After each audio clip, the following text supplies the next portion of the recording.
Hello बच्चों, you all are welcome with your favourite channel maths आसान है। और बच्चों, आज की जो क्लास है हमारी वो है सीक्वेंस एंड सीरीज़ का जो बचा हुआ पार्ट था उसको आज हम फिनिश कर लेते हैं, सो दैट आपकी जो सीक्वेंस एंड सीरीज़ है वो चैप्टर मेरी तरफ से कंप्लीट हो जाए। एंड प्रैक्टिस के लिए मैं कुछ आपको क्वेश्चंस भी दूंगा, तो उन क्वेश्चंस की आपको प्रैक्टिस भी करनी है। ठीक है बेटा? ओके, तो चलिए करते हैं स्टार्ट सीक्वेंस एंड सीरीज़। हमारा मिसलेनियस का जो पार्ट बचा हुआ था वो था एक क्वेश्चन नंबर 25, जो कि मैंने लास्ट क्लास में बताया था आपको कि that's a very very important. ठीक, तो लेते हैं आज क्वेश्चन नंबर 25 का सॉल्यूशन। ठीक, तो क्वेश्चन नंबर 25 देखेंगे बेटा, NCERT चैप्टर 9 से, this is chapter 9 sequence and series. Find the sum of the following, बोला हुआ है बेटा, find the sum of the following series up to n terms, up to n terms. तो series is 1 cube by 1, then 1 cube plus 2 cube, 1 plus 3, 1 cube plus 2 cube plus 3 cube by 1 plus 3 plus 5 up to n terms, up to n terms. ठीक है, ये जो value है up to n term से जो series चल रही है इसको हमने ऐड करके बताना है कि क्या रिजल्ट आएगा। सबसे पहले देखो, जो भी ये स्पेशल सीरीज वाले क्वेश्चन से हमें क्या करना होता है, सीरीज़ को ऑब्जर्व करना होता है। तो इसमें सबसे पहले हम न्यूमरेटर को ऑब्जर्व करेंगे। बस पहले हम न्यूमरेटर को देखते हैं, फिर डिनोमिनेटर पे आएंगे। ठीक, तो न्यूमरेटर में जो पहली टर्म है, पहली टर्म दैट इज 1 का क्यूब। पहली टर्म में न्यूमरेटर क्या है, 1 का क्यूब। सेकेंड टर्म में क्या है, 1 क्यूब प्लस 2 क्यूब, यानी कि 1 से ही स्टार्ट हो रहा है, क्यूबिंग की फॉर्म में है, बीच में प्लस भी आ गया, और क्योंकि वो सेकेंड टर्म है तो 1 क्यूब प्लस 2 क्यूब, यानी कि 2 तक ही जा रहा है, ऐसा कुछ है। थर्ड टर्म में 3 तक जा रहा है, 1 cube plus 2 cube plus 3 cube. तो बताओ मुझे फोर्थ टर्म में क्या होगा न्यूमरेटर। फोर्थ टर्म जो बनेगी हमारे पास, ये फर्स्ट टर्म पूरी, ये सेकेंड, ये थर्ड और ये फोर्थ नेक्स्ट। तो फोर्थ टर्म का न्यूमरेटर क्या होगा बच्चों, सोच पा रहे हो आप लोग? क्या बनेगा बोलो? 1 cube plus 2 cube plus 3 cube plus 4 cube. इस तरह से यदि मैं 10th टर्म का पूछता हूँ, 10th टर्म का न्यूमरेटर क्या होगा, तो that will be 1 cube plus 2 cube plus 3 cube till 10 cube, ऐसे आएगा। तो सिंपली यदि मैं kth टर्म का बोलता हूँ तो क्या मिलेगा बोलो? यदि मैंने फर्स्ट टर्म का बोला तो 1 क्यूब, सेकेंड टर्म का बोला तो 1 cube plus 2 cube, third term के लिए बोला तो 1 cube plus 2 cube plus 3 cube. इस तरह से यदि मैं kth टर्म के लिए बोलूँगा तो kth टर्म का क्या बनेगा, सोचो बच्चों, सोच पा रहे हो आप लोग? Very good. क्या बन रहा है, kth टर्म में न्यूमरेटर आएगा आपका 1 cube plus 2 cube plus 3 cube till k cube.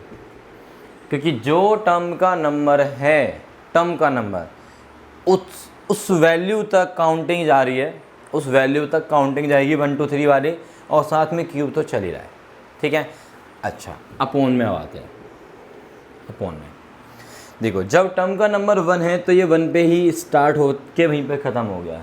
Term का नंबर 2 है तो इसकी काउंटिंग अब ऐसे चल रही है 1 प्लस 3, ऑड नंबर्स वाली है, 1 plus 3, but 2 odd number use कर रहा है वो। कौन सी टर्म में? सेकेंड टर्म में। थर्ड टर्म में 3 नंबर यूज़ कर रहा है, 1 plus 3 plus 5, 3 numbers, odd numbers. चौथी टर्म में क्या होगा सोचो? चौथी टर्म क्या बनेगी? 1 प्लस 3 प्लस 5 प्लस 7। डिनोमिनेटर की बात कर रहे हैं हम, तो 1 प्लस 3 प्लस 5 प्लस 7, यानी कि डिनोमिनेटर चौथी टर्म का, फोर्थ टर्म का डिनोमिनेटर क्या होगा? 1 plus 3 plus 5 plus 7। Fifth term का क्या होगा? 1 प्लस 3 प्लस 5 प्लस 7 प्लस 9। मतलब ये जो पैटर्न है उतनी टर्म्स तक ले जाना है जो टर्म का नंबर आएगा। ठीक है ना? जैसे टर्म का नंबर 5 है तो मैं 1 3 5 7 9, मतलब ये वाली जो काउंटिंग है वो 5 टर्म्स तक ले जा रहा हूँ। तो इसी तरह से जब टर्म का नंबर k है तो मैं कहाँ तक ले जाऊँगा, कहाँ तक ले जाऊँगा इसको? देखो 1 प्लस 3 प्लस 5 को टिल k टर्म्स,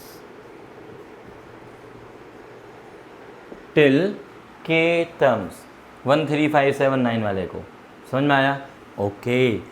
सो नाउ अब हमारे पास 1 cube plus 2 cube plus 3 cube till K cube, इसका एक फॉर्मूला ही है 1 cube plus 2 cube plus up to n cube. हमारे पास फॉर्मूला क्या है? 1 cube plus 2 cube till n cube जब होता है, ठीक है, तो इसका फॉर्मूला है n इंटू n प्लस 1/2 का होल स्क्वायर। तो यहाँ पे क्या आ जाएगा बोलो? k इंटू के प्लस 1/2 का होल स्क्वायर अपॉन में आएगा 1 प्लस 3 प्लस 5 टिल के टर्म्स।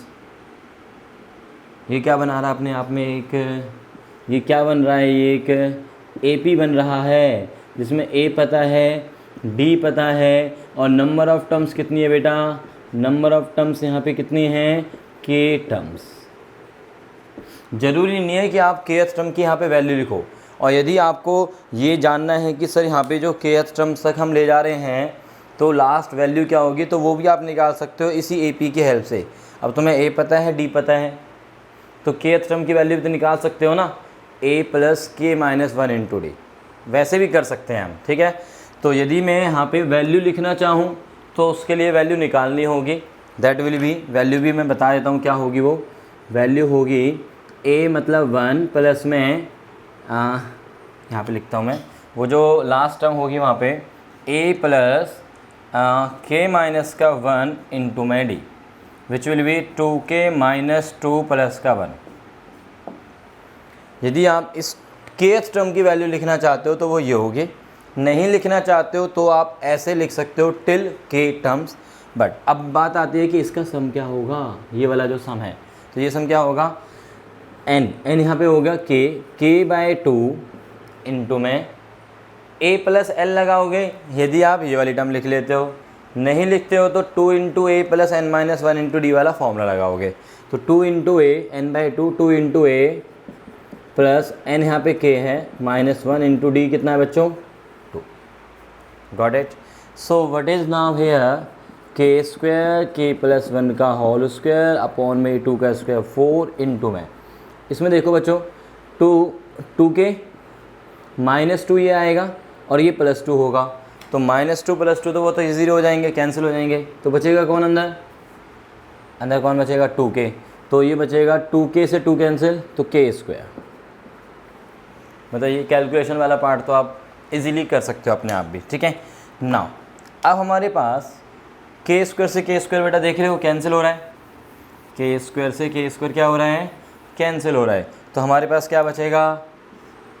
क्या बचा हमारे पास? 1/4 आउटसाइड, 1/4 आउटसाइड k प्लस में 1 का होल स्क्वायर। ये हो गया हमारा फाइनली AK। kth टर्म आ गया हमारे पास फाइनली। अब हमें सम निकालना है, तो समेशन के अंदर 1/4 होल स्क्वायर खोल लो बेटा, a square plus b square plus 2ab, k की वैल्यू 1 से लेके n, 1/4 आउटसाइड, इसका फॉर्मूला लगाओगे समेशन ऑफ k स्क्वायर का n into n plus 1 into 2n plus 1/6 plus 1 का हो जाएगा 1 इंटू n, 2k का क्या होगा बोलो? 2 एज इट इज़, k का समेशन n तक है, n इंटू n प्लस 1/2, और ये हो गया बॉक्स क्लोज। ओके, 2 से 2 कैंसिल हुआ, n और n कॉमन आ गया, तो n/4 बाहर, अंदर क्या बचा? 2n square plus n plus 2n is 3n plus का ये 1 प्लस 6 मैंने ले लिया है एलसीएम, और ये 6 जाएगा ऊपर इस वाले में, प्लस n बाहर है और साथ में 6 एलसीएम लिया हुआ है तो 6 ऊपर जाएगा, साथ में n प्लस 1, तो 6n प्लस का ये 6। ओके बच्चों, 6 मैंने एलसीएम ले लिया, n मैंने कॉमन ले लिया, उसके बाद आपके पास ये बचेगा। ओके, तो n/24, ये हो गया 2n स्क्वायर प्लस का 9n, 2n square plus 9n plus ये हो गया टोटल 13, ये हो गया तुम्हारा आंसर।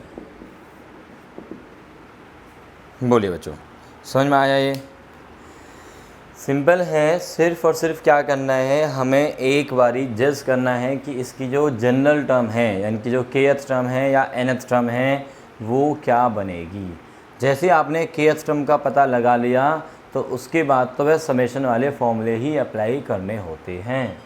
ठीक है बच्चों, तो आई होप कि ये अच्छे समझ में आया है तुम्हें, और कहीं थोड़ी बहुत यहाँ पे दिक्कत भी आई होगी तो एक बार फिर से आप बैक करके वीडियो को पॉज करके स्लो करके समझेंगे कि क्या हमने बोला था यहाँ पे। ठीक है बच्चों, अब चलते हैं नेक्स्ट, एक प्रॉब्लम नंबर 27 देखते हैं।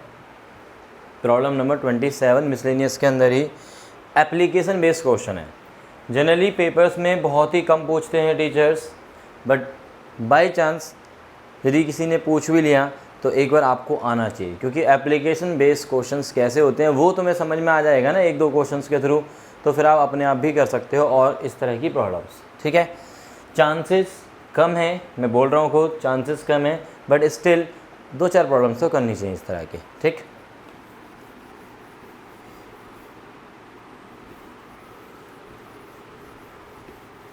तो चलिए बच्चों देखते हैं एग्ज़ाम क्वेश्चन नंबर 27 को आप रीड कर लीजिए जल्दी से। मिसलेनियस में क्वेश्चन नंबर 27।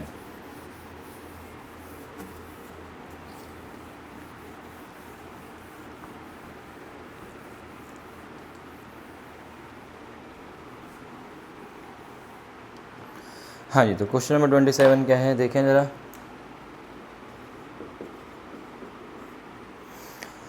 बोलता है a farmer buys a used tractor for ₹12,000. He pays ₹6,000 cash and agrees to pay the balance in annual installment of ₹500 plus 12% interest on the unpaid amount. ध्यान दे बेटा, unpaid amount. How much will the tractor cost him? देखो simple सी बात है, 12,000 रुपये का tractor खरीदा उसने second hand, और साथ के साथ उसने उसी समय पे कैश डाउन पेमेंट जिसे हम बोलते हैं CDP, कैश डाउन पेमेंट, उसी समय पे उसके पास 6,000 रुपये थे तो उसने वो 6,000 रुपये दे दिए। तो अब बचे कितने अनपेड? 6,000 रुपये। अब उसने बोला कि भाई ऐसा है कि ये जो अनपेड अमाउंट है ना, इसको मैं आपको क्या करूँगा, ईयरली बेसिस पे दूँगा और इसका मैं 12% इंटरेस्ट भी आपको दे दूँगा। तो ठीक है, मालिक मान गया, चलो ठीक है भाई 6,000 रुपये अभी ले लेता हूँ मैं, और जो बचे हुए 6,000 हैं वो आप इंटरेस्ट के साथ पे करते रहना। बट उसने क्या बोला, कितने रुपए दूंगा मैं per annum? 500 rupees, annual instalment of ₹500। मतलब बेचारा किसान है इसके जी, बहुत ही गरीब है, 500 रुपये दे पाएगा वह साल के। ठीक है, और साथ में इंटरेस्ट भी देगा, साथ में किसका? अनपेड अमाउंट का, अनपेड अमाउंट का। ठीक, तो चलिए देखते हैं कि उसको फिर ट्रैक्टर कितने रुपए का पड़ेगा, कितने रुपए का ट्रैक्टर पड़ेगा। तो टोटल अमाउंट कितनी है? Total amount ₹12,000। ठीक है जी, 12,000। अच्छा, CDP कितना हो गया? CDP समझ गए ना, कैश डाउन पेमेंट। ठीक है, उसी समय पे जो दिए ₹6,000, ₹6,000। तो अनपेड अमाउंट क्या बचा? अनपेड अमाउंट बोलो, 12 - 6, 6,000 बचे ना, तो ये हो गया हमारे पास 6,000 रुपीज़। अब आज उसने लिया, सपोज करो आज उसने ट्रैक्टर खरीदा भाई 6,000 रुपये पकड़। अब अगले साल मिलते हैं हम, अगले साल जब हम मिलेंगे तो 500 रुपये देगा कि भाई ये ले, तेरे 6,000 में से 500 रुपये तो ये पकड़, साथ में 12% देगा इंटरेस्ट किसका? इस 6,000 का। बात समझ में आ रही है ना? ओके, तो फर्स्ट इंस्टॉलमेंट क्या बनेगी वो देख लेते हैं हम। फर्स्ट इंस्टॉलमेंट विल बी ₹500, ये तो देने ही देने हैं, प्लस में इंटरेस्ट देना है। प्लस में क्या देना है? इंटरेस्ट। तो इंटरेस्ट का अमाउंट कितना होगा? ₹12% of this, 12% of 6,000 which is equals to ₹500 plus कितना हो जाएगा भाई? देखो 12 इंटू में 6,000 बाय 100, 720। तो 720 प्लस में ये 500, तो ये हो गया तुम्हारे पास 1220। 1220 रुपये देने पड़ेंगे 1 साल के बाद, पहली किस्त हो गई ये। बट वो जो मालिक है वो तो ये सोचेगा कि भाई मुझे 500 रुपये मिले, ये तो इंटरेस्ट वाला था। 500 रुपये किस में से? 6000 में से। तो अब ड्यू अमाउंट क्या रहेगा? 5500 रुपये माइनस हो जाएंगे। 500 रुपये माइनस होंगे, 1220 माइनस नहीं होंगे, ये तो इंटरेस्ट वाले हैं। इसमें से इतने पे कर दिए इस तरह से, जिसने ख़रीदा ना उसने इसमें से इतने रुपए पे किए हैं। अब बचा कितना? अब अगले साल नेक्स्ट ईयर सेकेंड इंस्टॉलमेंट बनेगी। तो सेकेंड इंस्टॉलमेंट क्या बनेगी? बोलो जी। ₹500 फिर से देगा वो, प्लस 12% किसका देगा? ऑफ 5500। तो इस तरह से आप देखोगे ये 500 प्लस में ये बन जाएगा 660, 12 इंटू में दिस अपॉन में 100 करके, तो ये हो गया 1160। ठीक है, रुपीज़ दिस। नेक्स्ट पे देखते हैं जी थर्ड पे क्या होगा? 500 देगा ही देगा, प्लस में किसका? 5500 में से उसने 500 रुपये दे दिए। पहले उसने 6000 में से 500 दिए, फिर जो 5500 बचे उसमें से 500 दे दिए, तो 5000 बचेंगे। अब तो 12% ऑफ 5000। मतलब सीधा सा फंडा ये है कि ये वाली जो वैल्यू है हर बार 500 रुपीज़ कम होनी है। ठीक है, तो हमारे पास क्या आ जाएगा? 500 प्लस 600, तो ये हो गया ₹1100। इस तरह से चलते चलते एक समय ऐसा आ जाएगा जब 500 इसमें से माइनस होंगे, 5000 में से माइनस होंगे 500 देगा वो नेक्स्ट ईयर। तो 4500, फिर 4000, 3500, 3000, 2500, फिर 2000, 1500, फिर 1000 एंड देन बचेंगे 500। जब वो 500 बचेंगे तो लास्ट में अब आएगा सिया जी, मतलब जब 1000 रुपये बचे होंगे उसमें से 500 रुपये देगा, साथ में इंटरेस्ट देगा। उसके बाद बोलेगा भाई अब देख तेरे ना 500 रुपये बचे हुए मेरे ऊपर, मैं अब लास्ट जो किस्त दे रही अगले साल दूंगा ही। तो नेक्स्ट ईयर जब वो आएगा तो वो क्या बोलेगा? ये ले भाई अपने 500 रुपये हिसाब बराबर, बट साथ में इंटरेस्ट भी देना है। किसका इंटरेस्ट? उसी 500 अनपेड अमाउंट का जो वो पे करने आया है। ठीक है ना, फाइनल अमाउंट। तो 500 प्लस 12% ऑफ 500। तो whatever be the year, last instalment जो भी होगी, तो मैं लास्ट इंस्टॉलमेंट लिख रहा हूँ, will be equals two of ₹500 plus 12% of 500। क्योंकि लास्ट में जब 500 बचे होंगे तो वो 500 देगा, और साथ में इससे पहले वाले ईयर पे जब वो 1000 होंगे, ठीक है, तो 1000 में से 500 दे चुका होगा वो, तो 500 बचे होंगे, 500 दिए प्लस में 12% ऑफ 500। तो this will be equals to 560। तो total paid amount in instalments में कितनी दी उसने? विल बी इक्वल्स टू 1220 पहली इंस्टॉलमेंट, फिर दी उसने 1160, फिर 1100 दिए। इस तरह चलते चलते लास्ट में उसने दी 560। ठीक है, समझ में आ रही बात? तो देखो अब एक वे तो यह है कि आप साफ साफ दिख ही रहे हैं कि AP बन गई है, जिसमें A कितना है? 1220, और D कितना है बेटा? इसमें से माइनस करो, -60 आ रहा है। हर बार 60 रुपये कम होते जा रहे हैं। बट अब आप ऐसे देखना चाहो कि जी पहले सबसे शुरुआत में जब हमने दिए थे पैसे इंस्टॉलमेंट में 6000 जो अनपेड अमाउंट थी उसको मुझे 500 करके देना था, तो 500 से इसे डिवाइड करो, तो 12 ईयर्स में जाके वो देगा 500, 500, 500, 500, 12 ईयर्स। तो इसका मतलब ये वाली जो टर्म्स हैं वो कितनी है? 12 टर्म्स हैं। एक वे तो ये है कि आप इन सभी को ऐसे काउंट कर सकते हो कि these are the 12 terms.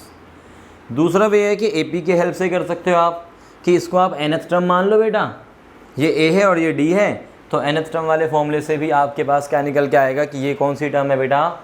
12th term. Are you getting? तो हमारे पास n कितना हो गया? 12। ठीक है, तो वो आप कैसे भी कर लेना, सीधा भी लिख सकते हो और ऐसे भी चेक कर सकते हो कि ये कौन सी टर्म है। अब हमें इसका सम करना है, तो इसका सम कितना आएगा बोलो? n/2 इंटू में A प्लस L कर दो, तो दिस विल बी 17 और ये हो गया 80, ये 6 7 102 106 और ये 80, ठीक है। इतने रुपीज़ उसने इंस्टॉलमेंट्स में दिए और 6,000 रुपये उसने CDP दिया था। तो टोटल ट्रैक्टर की कॉस्ट कितनी पड़ेगी? सो देयरफॉर मैं ये बोल देता हूँ टोटल कॉस्ट क्या पड़ेगी उसको, कितना था ये 10,680 प्लस 6,000, तो कितना हुआ बेटा 16,680। टोटल कॉस्ट जो पड़ेगी of the tractor will be 16,680 rupees का उसको ट्रैक्टर पड़ेगा, जो कि उसको 12,000 रुपये में मिल सकता था। बट ये भी तो देखो ना भाई, 12 साल लग गए तब तक तो ट्रैक्टर ही ख़त्म हो लेगा, सही है ना। तो तब वो जाके पूरे पैसे पूरे होंगे 16,680 रुपीज़। ओके बच्चों, तो ये आई होप कि ये अच्छे समझ में आया है आप लोगों को। Very good. अब हम देखते हैं एक लास्ट प्रॉब्लम इसकी आज की, प्रॉब्लम नंबर 29। तो इसको हम पढ़ेंगे, क्वेश्चन नंबर 29 मिसलेनियस। जल्दी से करते हैं इसको कंप्लीट। एंड बच्चों आई होप कि आपको कॉन्सेप्ट समझ में आए हैं इस चैप्टर के। एंड आपके लिए मैंने एक असाइनमेंट भी प्रिपेयर किया है। वो असाइनमेंट करने के बाद आई एम डेफिनेटली श्योर कि वो असाइनमेंट कर लो, और जो मैंने NCERT इम्पोर्टेंट क्वेश्चंस और NCERT कॉन्सेप्ट्स वगैरह सारा कुछ समझाया है, तो मैं इन सभी वीडियोस को लेके ठीक इतना करने के बाद आपका 1% भी चांसेस नहीं है कि आपसे कोई क्वेश्चन सॉल्व ना हो sequence and series CBSE level का, ठीक है। तो आप सारे क्वेश्चंस बड़े इजीली कर पाएंगे। असाइनमेंट ज़रूर करना है बच्चों। असाइनमेंट में कुछ अच्छे क्वेश्चंस आपको देखने को मिलेंगे जिनमें शायद आपको थोड़ा डाउट्स भी आ सकते हैं, तो वो आप मुझे कमेंट सेक्शन में डाल सकते हैं कि सर असाइनमेंट के ये सारे क्वेश्चंस हैं जो कि हमारे डाउट्स हैं, सो दैट मैं असाइनमेंट्स को लेके एक वीडियो आपके लिए बना दूँ, ठीक है।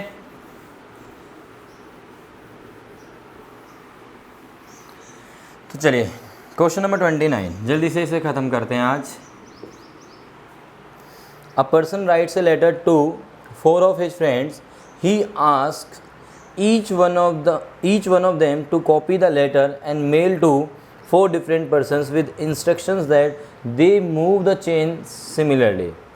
एक पर्सन है, उसने अपने 4 दोस्तों को लेटर लिखा और उसने साथ में बोला हर एक दोस्त को, मतलब हर लेटर में लिखा हुआ है एक तरह से बोलो कि वो अपने 4 फ्रेंड्स को आगे फॉरवर्ड करें। तो चेन चल रही है, देखो ये आप हैं, ये आप हैं, ठीक है। यहाँ से हमारे पास ये 4 लेटर्स गए। अब ये क्या करेगा, ये आगे 4 लेटर्स और भेजेगा, ये भी 4 लेटर भेजेगा, ये भी 4 लेटर भेजेगा और ये भी 4 लेटर्स भेजेगा। अब जिसके पास वो लेटर जाएगा वो अगेन 4 लेटर भेजेगा। इस तरह से ये भी, सही है, समझ में आ रही है बात। इस तरह से ये चेन चल रही है। तो ये जो बंदा है यहाँ पे, ये भी 4 बंदों को भेजेगा लेटर, देन ये भी, ये इस तरह से आप देखेंगे कि हर कोई 4 लेटर आगे फॉरवर्ड कर रहा है। तो जो पहली चेन है, पहली चेन यानी कि जो पहला सेट है ये वाला, इसमें कितने लेटर्स जा रहे हैं? 4 लेटर्स। दूसरी वाली चेन में कितने आ जाएंगे भाई? ये दूसरी वाली जो चेन आएगी, ये वाली जो चेन आएगी, इसमें कितने आ जाएंगे? 16 लेटर्स। फिर नेक्स्ट जो 16 लोगों के पास जाएगा उसमें हर एक बंदा 4 लेटर आगे फॉरवर्ड कर रहा होगा, तो कितने लेटर्स बन जाएंगे? 64 एंड सो ऑन।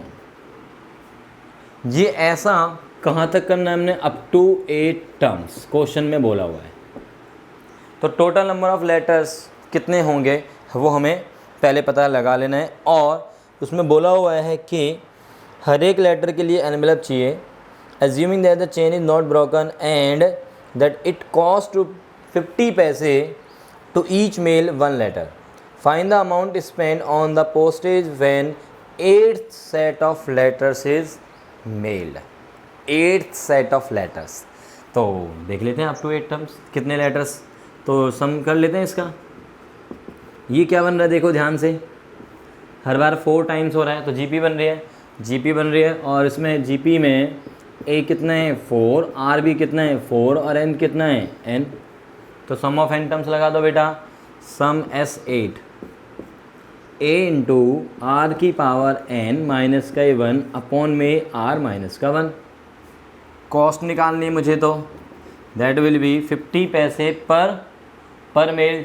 तो 50 पैसे को मैंने 50/100 लिख लिया रुपीज़ की टर्म्स में, मल्टीप्लाइड बाय ये टोटल 4 की पावर 8 माइनस 1 अपॉन में 4 माइनस 1 इज़ 3। ये हो गया हाफ, 2 से ये 4 कैंसिल, रुपीज़ 2 इंटू में 4 की पावर 8 निकालो बेटा। 4 की पावर 8 कितना होगा, 4 की पावर 5 तो होता है 1024 मल्टीप्लाई बाय 4 की पावर 3 64। तो 64 4 जहाँ हमारा हो गया 256, 128 और 153 और ये हो गया हमारे पास 79, 153 अच्छा और 65 ये आ जाएगा। तो 65 5 बचा साथ में अपॉन में ये 3 से डिवाइड करके देखें बच्चों, 3 21 जा 63 बचा हमारा 2 8 से जाएगा, ठीक है। तो 1 बचेगा 4 और ये 5, 42 43 जा 690, इतने रुपीज़ का खर्चा आएगा। समझ में आया? Calculation part that is you're on, ठीक है जी। तो वो तो आप अपने आप कर ही सकते हैं और आई होप कि ये चैप्टर हम मेरी तरफ से फिनिश हो चुका है। बस आप लोगों को अब प्रैक्टिस क्वेश्चंस करने हैं जो कि आपको डिस्क्रिप्शन बॉक्स में मिल जाएंगे। तो बच्चों क्या करना है, लास्ट में लाइक का बटन ज़रूर दबाना है, अपने सभी दोस्तों को शेयर करना है और बताना है कि राजीव सर आपको नोट्स भी दे रहे हैं, असाइनमेंट्स प्रोवाइड करा रहे हैं।